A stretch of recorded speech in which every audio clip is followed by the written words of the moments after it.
অনলাইনে দেখতাম অনেকেই মানে খুব ভালো নতুন উদ্যোক্তা তৈরি করার জন্য অনেক মানে রসালো বিজ্ঞাপন দিচ্ছে। তো তাদের কাছে যখন গেলাম, আমি নাম বলতে চাই না, আমি যখন একটা চেনা পরিচিত একজন একটা অনলাইন সেক্টর সেখানে গেলাম, যে আমি ওখানে পরামর্শ নিলাম, মানে পরামর্শ করলাম, মানে নিতে চাইলাম যে ভাই আমি তো বিজনেস করতে চাই, তাহলে কিভাবে কি, ঠিক আছে একটু বলেন। তো তার সাথে দেখা করার জন্য আমার মূলত 3-4 ঘন্টা লেট করতে হয়েছে সর্বপ্রথম, এবং সে আমার পূর্ব পরিচিত ছিল, আমাকে মানে কোনোভাবে কোনো দামই দিল না, এবং সেটা ছিল লাঞ্চ টাইম। আমি তার কাছে গেলাম 11টায়, সেদিন শুক্রবার ছিল, 11টার সময় গেলাম, কিন্তু কোনো প্রকারের মানে তাকে আমি ফোনে রিচ করতে পারলাম না, যেহেতু সে বড় ব্যবসায়ী, আমি তাকে ফোনে পেলাম না, অনেকবার ফোন দেওয়ার পরেও পেলাম না। আমি কিন্তু যোগাযোগ করেই গেছি যে ভাই আজকে আমি আসবো 11টার সময়, ঠিক আছে। তো তারপরেও তাকে না পেয়ে জুম্মার নামাজের পরে তার সাথে অফিসে যাওয়ার পর দেখা হয়। এমনকি ধরেন আমি কিন্তু সকালবেলা বের হয়েছি বাসা থেকে তার সাথে দেখা করার জন্য লাঞ্চ টাইম, কিন্তু তখন খিদাও লাগছে, মানে কিন্তু পরিচিত আমার, ঠিক আছে, লাঞ্চ অফারও করে নাই। সে আমাকে একটা পরামর্শ দিল যে তার ব্র্যান্ডের যে শোরুম, ঠিক আছে, তার ব্র্যান্ডের একটা শোরুম যেন আমি নেই, সেই জন্য হয়তো 1,10,000 টাকা লাগবে, 10 লাখ টাকা হলে আমি বিজনেসটা শুরু করতে পারবো। ভাই আমার কাছে 10,000 টাকা নাই, আমি 10 লাখ টাকা কোথায় পাবো? তো পরামর্শগুলো আসলে আমরা অনলাইনের ভিতরে দেখি যে অনেকেই অনেক উদ্যোক্তা তৈরি করে, উদ্যোক্তা তৈরি করার মানে কারখানা, কিন্তু মূলত আসলে জায়গা মতো কিছু না, কেউ গেলে ওইভাবে হেল্প করে না। ফুড ডেলিভারি বলতে যখন কেক ডেলিভারি করতাম, তখন কিন্তু এমন মনে হতো যে একটা পরিবারে গিয়েছি, সেখানে আজকে একটা পার্টি হবে, বা একটা জন্মদিন, একটা অ্যানিভার্সারি, কিছু একটা হবে, তো তারা কিন্তু অনেক টাকা দামের একটা কেক নিয়েছে, তাহলে তাদের অবস্থানটা অনেক ভালো। একটা বাসায় গেলাম, কত সুন্দর লাক্সারিয়াস বাসা, ঠিক আছে, ঢাকার শহরে। এটা আমার কাছে তখন মনে হতো যে তাদের কাছে আমি একটা কেক ডেলিভারি করতেছি, কিন্তু আমি তো একটা ডেলিভারি ম্যান, আমার মানে আমি কতটা ছোট, আর তারা কতটা ভালো আছে, কতটা হ্যাপি। তো আমার লাইফেও এরকম সময়টা আসা দরকার। হ্যাঁ, তখন মনে হতো যে মানে যদি আমি 200 টাকা খেয়ে ফেলি, একটা ভালো কিছু খেতে গেলে 200 টাকা 150 টাকা চলে যাবে। তো এটা না খেয়ে আমি অল্প কিছু খেলাম, আর কিছু টাকা পকেটে থাকলো, দেখা গেছে 500 টাকা ইনকাম করলে 100 টাকা সারাদিনে খেলাম, আর 400 টাকা দিয়ে আরো 100 টাকা 200 টাকা তেল লাগবে, বাকি 100-200 টাকা থাকতো। তো এই ফিলটা আসলে আমি এখন বলে বোঝাতে পারবো না, যখন কাজ করতাম তখন আসলে বুঝতাম, আর এই ফিল্ডে যারা আছে তারা বুঝবে যে আসলে এটা কি বলতেছি। আমি যেহেতু স্টুডেন্ট ছিলাম, পড়াশোনা করতাম, তো আমি অনেক যারা সাকসেসফুল পিপল তাদের সবারই আমি মোটামুটি, সবাই না হলো, আমি অনেক চেষ্টা করতাম যারা সাকসেস তাদের বইগুলো পড়তাম, যারা ফেল হয়েছে কেন করছে এগুলো আমি বইগুলো পড়তাম। তো শেষ পর্যন্ত আমি একটা জিনিস বের করতে পারলাম, একটা থিঙ্কিং আমার মাথার ভিতরে আসলো, এই পর্যন্ত যারা সফল হয়েছে সবাই ব্যবসায়ী, এবং দুনিয়াকে যারা লিড দিচ্ছে সবাই বিজনেসম্যান। চাকরি করে কেউ দুনিয়াকে লিড দিতে পারে না। তখন আমার মনে হলো যেমন ব্যবসা করতে হবে, ব্যবসা করে কিছু একটা করতে হবে যেটা আমার জন্য এবং আমাদের মুসলিম উম্মার জন্য উপকারী। আমার একটা বন্ধু ছিল, আমরা মাদ্রাসায় একসাথে পড়াশোনা করতাম, ঢাকা লালবাগ মাদ্রাসায়। সে অর্গানিক ফুড নিয়ে বিজনেস করতো, খুব ভালো করতেছে। জানতাম অনলাইনের সুবাদে যে আমার বন্ধু হাসান খুব ভালো বিজনেস করতেছে। তো ওকে ফোন দিলাম, বন্ধু আমি তো এরকম জানিসই তো, একসাথেই তো ছিলাম, সবার অবস্থাই তো সবাই জানি, তো আমি তো সেই অবস্থানেই পড়ে আছি, আর তুই তো বিজনেস করে এখন লাখ লাখ টাকার মালিক হয়ে গেছিস, তাহলে কি করা যায়, আমাকে একটু পরামর্শ দে। তো তখন ও আমাকে একটা রিসেলিং এর যে একটা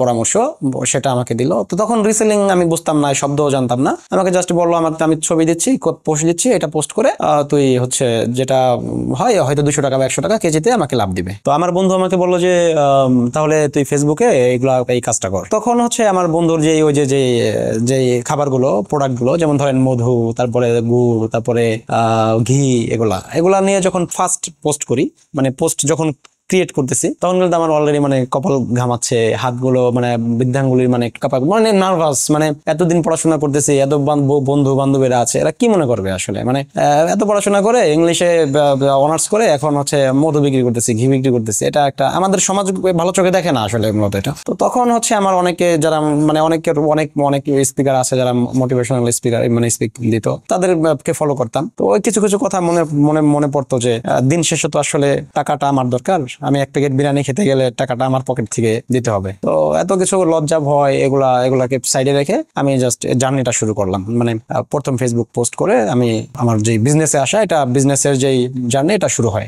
প্রথম দিন তো খুব ভালো লাগলো। প্রথম দিন অর্ডার করার সাথে সাথে প্রায় 6 কেজির মতো অর্ডার পেলাম। প্রতি কেজিতে আমার 200 টাকা করে লাভ ছিল, ঠিক আছে। তো আমার 1200 টাকা একদিনে লাভ, এটা ভালো লাগলো। এটা নিয়ে কন্টিনিউ করতে থাকলাম। সেই বন্ধু সেই গুড় মধু ঘি এগুলা দিতে থাকলো, আমিও করতে থাকলাম। আমার অগ্রিম টাকা দেওয়া লাগতো না। একটা সময় দেখলো যে আমার খুব ভালো সেল হচ্ছে, ভালো করতেছি। ঠিক তখন ও নিজের যেই মানে জিনিসগুলো আছে, যেমন ঘি আছে, যেমন মধু আছে, এই জিনিসগুলো আমাকে ক্লেম ভরে পাঠিয়ে দিত। তা আমি বিক্রি করে ওকে টাকা দিতাম। আমি কাজ করি নাই এমন কাজ খুব কমই আছে। আমি পাঠাও থেকে শুরু করে ফুড ডেলিভারি, ফুড বিক্রি, এটা ওইটা, মানে আমি জীবনের ছোট ছোট কাজ, আমি কাজকে কখনো মানে কোনো কাজকেই মনে হয় নাই যে এটা থেকে টাকা আসবে, হালাল ভাবে টাকা আসবে, কিন্তু কাজটা ছোট, এটা আমি মনে করি নাই, কখনোই মনে করি নাই। তো এইভাবে খুঁজে খুঁজে খুঁজে খুঁজে আমার আরেকজন পরিচিত ভাই, তার সাথে একটা কারখানায় কন্ট্যাক্ট করলাম যে ভাই আমি বিজনেসটা শুরু করতে চাই। তো উনি তো অনলাইন সম্পর্কে বোঝে না, ওনার কাজ হচ্ছে শুধু জুতা বানানো, জুতা বিক্রি করা, উনি কিন্তু উদ্যোক্তা তৈরি করা এগুলো ওনার কাজ না। উনি আমাকে বললো যে ঠিক আছে ভাই, তাহলে তুমি আমার ওই কর্নারে বসে তুমি এটা করতে পারো, ঠিক আছে, সমস্যা নাই। সে আমাকে একটা জায়গা দিল, সেই কারখানার একটা কর্নারে আমি সর্বপ্রথম শুরু করি। এইবার হচ্ছে ওখানে যখন আমার বিজনেসটা স্টার্ট হয়, জুতার বিজনেস, তখন আমি বিভিন্ন আরো 10টা 20টা কোম্পানির ভিডিও দেখে দেখে মানে একটু শিখলাম যে আসলে ভিডিওগুলো কিভাবে করতে হবে বা কি বলতে হবে, এগুলো শিখে শিখে তারপর ওই কারখানায় যে ম্যানেজার ছিল সেই ম্যানেজারের কাছ থেকে ভাই এটা কি সোল, এটা কি চামড়া, ছাগলের নাকি গরুর, এগুলা বলে বলে ওই ভিডিওটা আমি 11 বার করলাম। হ্যাঁ, 11 বার করার পরে আমার মনে হলো যে এইবার মানে ঠিক আছে, এই ভিডিওটা আপলোড করা যায়। কিন্তু এই ভিডিওটা প্রথম হলেও নার্ভাস ফিল হলেও আমার বিজনেসের একটা টার্নিং পয়েন্ট সেই ভিডিও ছিল। ওই ভিডিও থেকে আমি প্রায় 10 লাখ টাকা প্লাস আমি সেল করি একটা ভিডিও থেকে। হ্যাঁ, ওই ফার্স্ট ভিডিও থেকে। তো ওটা আমার একটা পিন পয়েন্ট ছিল বিজনেসের। শোরুমের সেক্টর একটু বলি, আমার যখন অনলাইন সেক্টরটা শুরু হয় আমি মানুষের কাছে খুব একজন ট্রাস্টেড পারসন হয়ে যাই। এখনো পর্যন্ত অনেক মানুষ আমাকে ট্রাস্ট করে। এই জায়গাটাতে আমি যখন একটা শোরুম করব, তখন শোরুম করার মতো অবস্থা আমার না, মানে তখন আমার কাছে এত টাকা নাই, ঠিক আছে, যে আমি একটা শোরুম করে ফেলবো। তো আমি সাহস করে একটা ফেসবুকে পোস্ট করলাম যে আমার পেজে যে আমরা একটা শোরুম করতে চাই, এই শোরুমে আমরা ইনভেস্ট গ্রহণ করব। তখন আমার যারা ফলোয়ার আছে অনেকের কাছ থেকে আমি তখন কিছু টাকা ইনভেস্ট নিলাম এবং নিজের কিছু টাকা দিয়ে আমি প্রথম যে শোরুমটা সেটা শুরু করলাম। হ্যাঁ, প্রতিবারই আমাকে মানে যে ফেসবুকের যে কন্টেন্ট বা ফেসবুকের যে এটা আমাকে হেল্প করছে। একটা প্রবাদ আছে, আপনি হয়তো জানেন, যে আপনি যে কাজটা করতেছেন এই কাজটা যেন আপনার থেকে ভালো অন্য কেউ না করতে পারে। যারা চাকরি করে তাদের জন্য আমার এই উপদেশ, আপনি যেই সেক্টরে আছেন ওই সেক্টরটা, আপনি একটা ঝাড়ুদার, এই ঝাড়ু যেন আপনার থেকে আরেকজন ভালো না দিতে পারে, এই টাইপের আপনার একটা ঝাড়ুদার হতে হবে।